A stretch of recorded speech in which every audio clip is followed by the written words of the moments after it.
Omniacs, thank you for tuning in to my 2316th edition of Short-Term Trading Live with Oscar.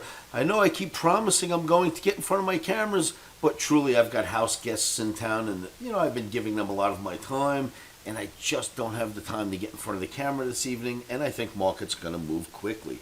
So I'm going to give you one of my screenshots, this video right here. Please remember how risky this game is. Risky, risky, risky, risky, risky.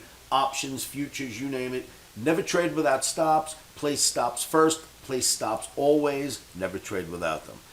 Dow futures. Not the E-mini S&P. Not the NASDAQ. Not the Russell. But Dow futures, I think, is where we belong for trading on Friday. It's gotten above my Omni average. It's gotten above this major trend line. It's got four other technical reasons why I like it.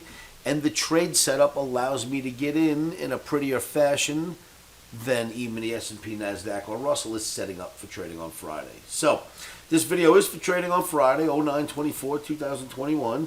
Make sure that you take a look at this for yourselves. But I've got a solid buy signal in Omni since yesterday.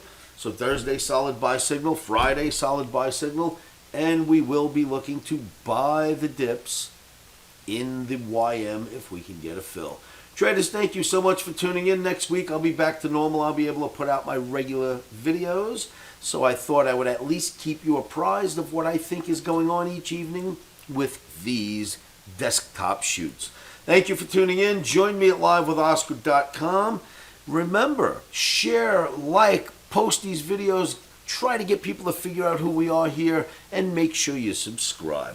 Traders, thank you so much for tuning in. Keep your stops in and keep your emotional decisions out of trading. Good luck out there, kids. I'll see you on Friday.